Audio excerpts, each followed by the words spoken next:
Pessoal, tudo bem? Bem, gente, eu vou fazer aqui uma aula com vocês, né? Dando a continuidade na nossa explicação que nós vimos na aula passada, que na aula passada nós estudamos reprodução. Aí eu mostrei para vocês que a reprodução, ela se faz de duas maneiras, sexuada e assexuada. Sexuada, vou fazer uma pequena revisão aqui. Sexuada é quando ela precisa dos gametas para se reproduzir. Assexuada é que ela não precisa dos gametas, né? Ela se reproduz sozinha.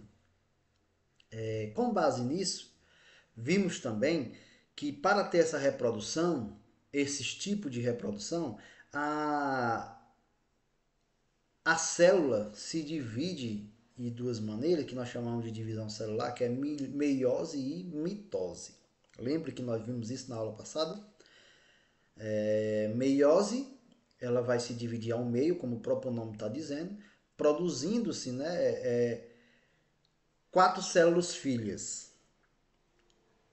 E mitose, ela vai ser dividida, produzindo duas células filhas idênticas à célula mãe.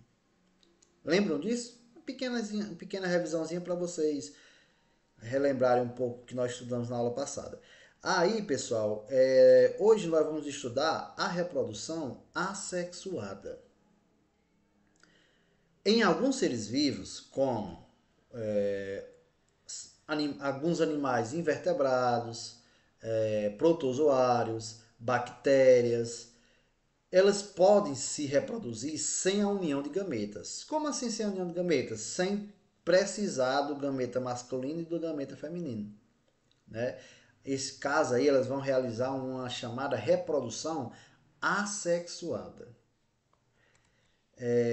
Nos casos em que os seres vivos apresentam esse tipo de reprodução, nota-se que tem uma divisão chamada do tipo mitose, né? E os novos seres vivos originam um único indivíduo. Repetindo, nessa reprodução assexuada, utiliza-se muito a chamada divisão mitose, do tipo mitose. Quer dizer que esse indivíduo vai se reproduzir idêntico ao original.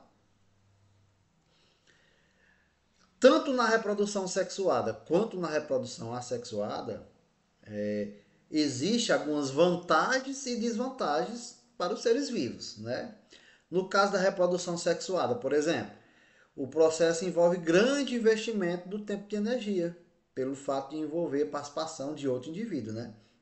Vai ter grande desenvolvimento de energia, grande energia envolvida, né, no ser vivo. Por quê? Porque esse ser vai precisar de outro ser. Um gameta vai precisar do outro para gerar um novo ser vivo, certo? Então, já na assexuada, isso não ocorre. Por que, que isso não ocorre? Porque o número de indivíduos é único, é de uma só população. Que essa população, devido a isso, ela pode aumentar sem precisar da participação de outro indivíduo, certo? Assim, é uma coisa, é como se fosse um clone. Pronto. Um exemplo de reprodução assexuada é exatamente a clonagem, certo? Eu não vou precisar vou apenas vai se reproduzir, se autorreproduzir, sem precisar da união dos gametas, sendo idêntico ao original.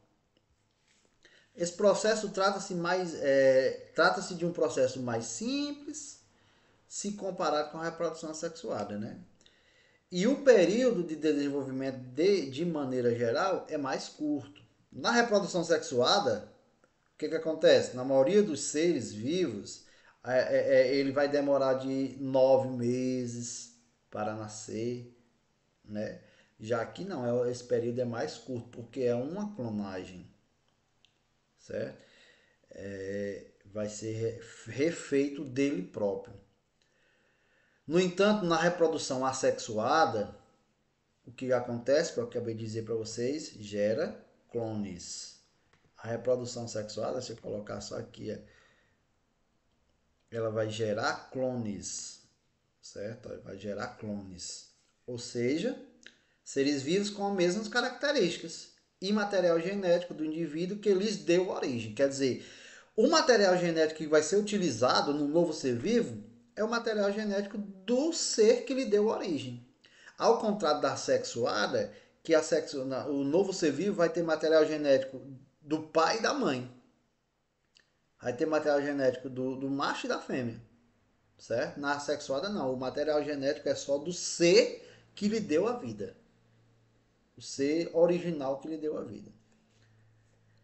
Isso pode ser uma desvantagem em um ambiente em mudança, né? Para o processo de reprodução assexuada. Na reprodução sexuada, existe 4 tipos de reprodução sexuada, que nós vamos trabalhar com vocês hoje. É a chamada reprodução sexuada por brotamento, reprodução sexuada por fisão binária e a reprodução sexuada assexuada por fragmentação e reprodução assexuada por patenogênese. São esses 4 tipos de reprodução assexuadas que nós vamos estudar. Vamos iniciar pela reprodução assexuada por brotamento, que é, nessa reprodução, um pequeno broto se desenvolve preso no animal adulto. Após certo tempo, esse broto já com tecidos formados e com o corpo originado, desprende-se do animal adulto e se desenvolve em um novo indivíduo, geneticamente idêntico ao progenitor. Lembra do exemplo que eu dei na semana passada para vocês do cacto? O cacto é um ótimo exemplo de brotamento, de reprodução assexuada por brotamento. Nasce o cacto, aí ele começa a nascer as suas ramificações. Essas ramificações são exatamente o que? Os brotos, os brotamentos dele. Com o passar do tempo, esse brotozinho, ele pode cair e nascer em outro canto e continuar a vida dele em outro canto, onde ele caiu, ou a própria pessoa que está organizando, está ornamentando aquele seu cacto, ele tira e coloca em outro canto. Aí ele nasce igualmente ao original. Não tem nenhuma mudança, é igual ao original. Isso aí é que nós chamamos de brotamento. Aí tá aqui um exemplo aqui, ó. Aqui é uma espécie de animal marinha chamada de hidra, certo? A hidra. Tá aqui, ó, a hidra. E aqui é o broto dele nascendo. Aí quando esse broto ele já tem o seu tecido já pronto, né? O que acontece? Ele desprende no canto que ele cai e nasce uma nova hidra. É exatamente o exemplo que eu falei sobre o cacto. Ok, gente? Estão entendendo? Já outra reprodução assexuada é a chamada fisão binária. O que vem ser essa fisão binária? A reprodução fisão binária acontece por um organismo unicelular. O que é um organismo unicelular? Que só tem uma célula.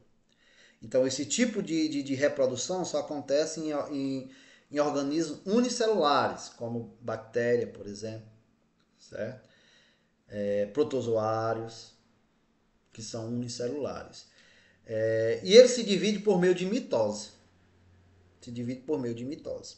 Certo? Que é a mitose? Ele vai se dividir produzindo novo ser idêntico ao original. Certo? Formando assim duas partes semelhantes que devem se desenvolver e dão origem a dois indivíduos idênticos. Né? Essa é a fisão binária. Esse tipo de reprodução é comum em, como eu acabei de falar anteriormente, protozoários e bactérias. Por quê? Porque são seres unicelulares. O que são seres unicelulares? Que possuem uma única célula, certo? Eles são seres unicelulares, porque possuem uma única célula. Vamos ver aqui a seguir uma representação na imagem Deixa eu colocar aqui o laserzinho.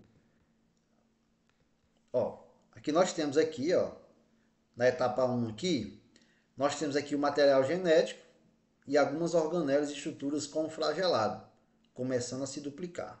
Então, assim, ó, aqui, ó, o núcleo dele aqui, ó. Isso aqui é o flagelo. Para que esse flagelo? Esse flagelo é o que faz com que ele se ande no nosso organismo, se locomova no nosso organismo, né? Que é uma representação de uma bactéria, certo? Aí o que acontece? Quando ele entra no processo de divisão, ele passa para essa segunda etapa aqui, ó. Quando ele entra no processo de divisão, o núcleo se divide. Quando esse núcleo começa a se dividir, está indicando aqui que inicia a divisão do citoplasma. O que é o citoplasma? É toda essa região dele aqui, ó. Ela começa a se dividir, ó. E é claro, como o núcleo está se dividindo, o flagelo também começa a se dividir, ó. Por quê? Porque um vai ficar com um flagelo, o outro vai ficar com o outro, né? Aí tem aqui, ó, acontecendo a divisão, certo? Ó, o flagelado, eles estão flagelados aqui, com seu flagelo aqui, ó. E na etapa final, tá aqui, após ser totalmente dividido, todos com seu citoplasma, com suas organelas, com suas células, todos divididos, aí gera dois novos seres iguais, idênticos aqui, ó, idênticos ao primeiro, tá vendo? Ó? Aqui é o primeiro, é o original. Todos são idênticos. Por isso que nós dizemos que eles são clones. Por isso que nós dizemos que eles passam por um processo de reprodução assexuada, na forma de fisão binária. Ok, gente? E lembrando, né? Cada um com seu núcleo. Até porque eles são idênticos ao original. Tá certo? A próxima reprodução assexuada é a chamada fragmentação. A fragmentação, como o próprio nome diz, ele vai se fragmentar e vai se regeneralizar. Nessa reprodução, um organismo se divide em duas ou mais partes. Ele vai se dividir em duas ou mais partes. E cada uma delas é capaz de originar indivíduo por meio de regeneração das partes partidas. Um grande exemplo é a estrela do mar. A estrela do mar, quem gosta muito de assistir desenho, o Patrick, certo? A regeneração, a fragmentação dele, como é, ó, divide. Aqui, pronto. Essa etapa aqui, ó. Tô dividindo ele aqui, ó. Quando eu divido aqui no meio, essa parte vai ficar sem, né? Aí vai começar a nascer outra, ó. Vai se regeneralizar. Essa outra parte aqui, que está sem essa parte de baixo, aí vai nascer outra, ó. Vai ter uma regeneração, certo? Ela é dividida em duas partes, a estrela do mar. Depois essas partes são regeneralizadas. Nasce, as partes que ela perdeu, nasce novamente naquela parte que ficou. Por isso nós chamamos de fragmentação. Ok? Compreendido? E por fim, nós temos a reprodução assexuada chamada de partenogênese. Essa partenogênese, gente, ela acontece da seguinte maneira. Nós vamos dar um exemplo aqui de reprodução partenogênese através das abelhas. Ela acontece da seguinte maneira. A abelha, ela tem a macho e tem a fêmea, que é a abelha rainha, né? Quando o ovócito da abelha fêmea, abelha rainha, está em processo de reprodução, né? Acontece que vai gerar os novos seres. Aí aqui pode acontecer, é um caso aqui específico que vai acontecer tanto uma divisão por meiose e por mitose. Por quê? Veja bem, nessa reprodução o embrião se desenvolve de um ovócito não fecundado. O que é o ovócito não fecundado? O ovócito não fecundado é aquele ovócito que não entrou no processo de desenvolvimento pelos embriões, ou pelos gametas, masculino e feminino, certo? Por exemplo, quando utilizamos os gametas masculino e feminino, né, quando acontece a união dos gametas masculino e feminino, gera uma nova célula chamada zigoto. Lembra que eu falei isso para vocês? Zigoto. Aí, essa célula começa a entrar no processo de fecundação, certo? No caso da patogênese, esse ovócito é o que? É o óvulo do gameta feminino, certo? Ele não é fecundado. Aí acontece a chamada partenogênese. Que uma coisa curiosa, que essa partenogênese é assim, ela vai gerar seres, no caso abelhas, do sexo feminino. Que dependendo como seja a alimentação dela em forma de lava, ela vai ser uma operária ou uma rainha. Bem que interessante isso aqui, certo? Veja bem, para a gente compreender esse tipo de reprodução assexuada, vamos analisar como ocorre a partenogênese nas abelhas, certo? Ah, e outra coisa que eu quero frisar para vocês, ó. Esse tipo de reprodução aqui, ó,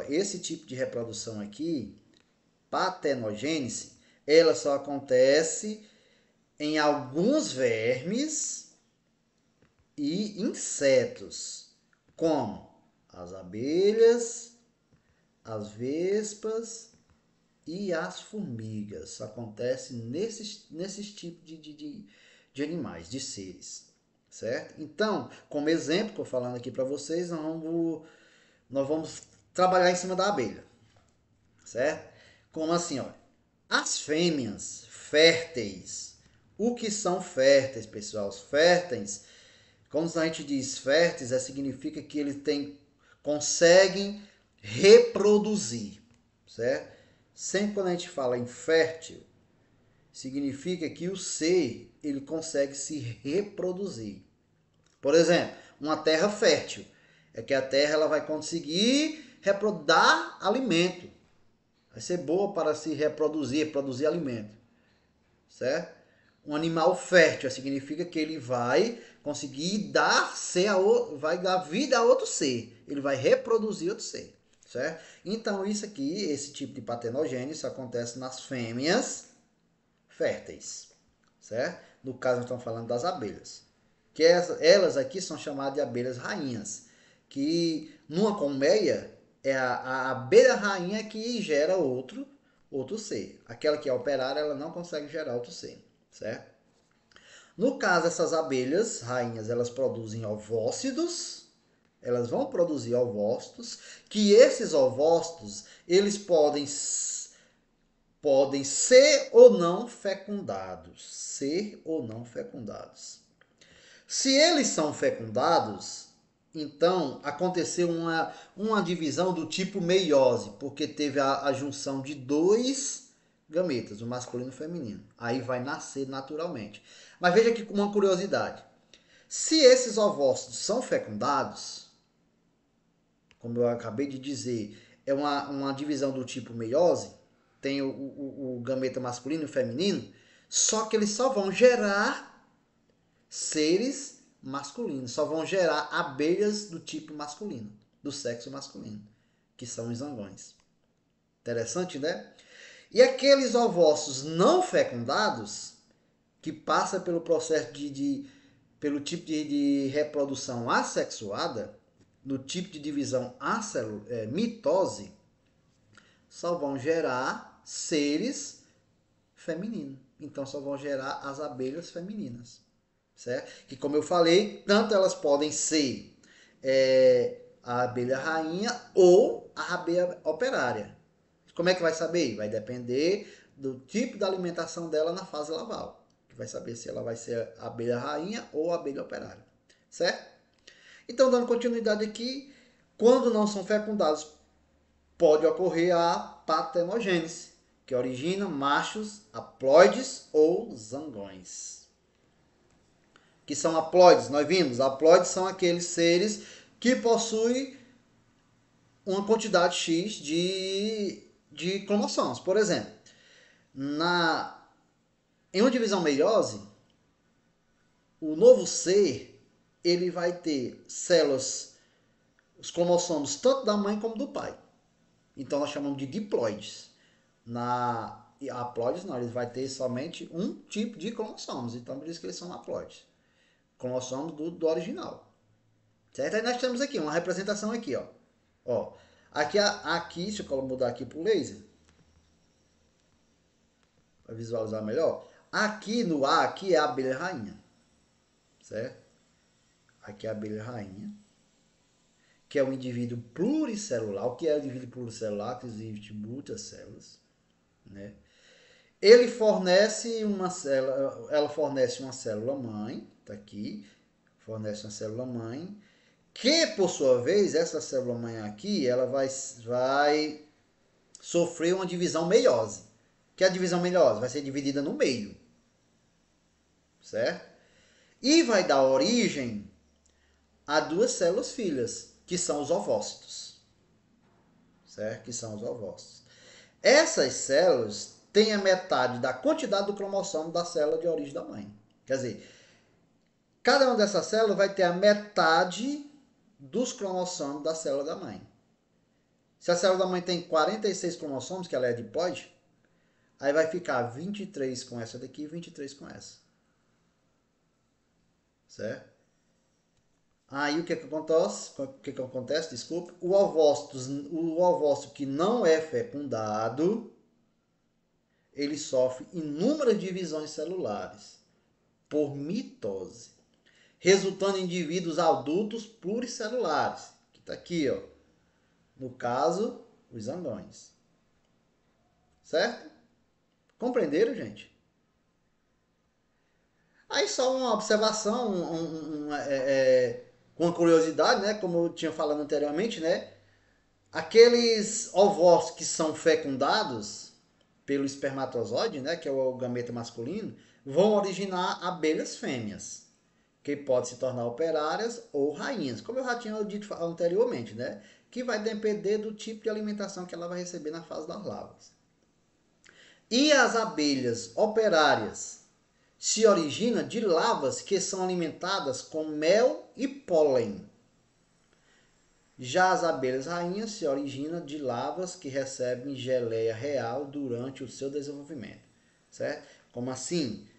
Como é que sabe que uma vai ser abelha rainha ou vai ser operária? As operárias elas vão receber na larva os alimentos de mel e pólen. E a abelha rainha ela vai receber uma geleia especial, chamada geleia real, durante todo o seu desenvolvimento. Quer dizer, a própria mãe, a própria rainha, ela escolhe a sua sucessora. Escolhe aquela que vai ser a nova rainha. Aí quando está no processo laval, quando está no processo da lava, o que ela faz? Ao escolher, ela dá para aquela que escolheu para ser a rainha a geleia real durante todo o seu desenvolvimento. Certo, gente? Entenderam? Só por curiosidade, né? Uma abelha ela pode chegar até 1,5 centímetros de comprimento, certo? E é isso. Espero que vocês tenham entendido essa nossa reprodução, certo? Espero que vocês tenham entendido. E até a nossa próxima aula, se Deus quiser. Qualquer coisa, faça suas anotações aí, que nas aulas presenciais a gente tira as dúvidas, ok? Tchau, tchau.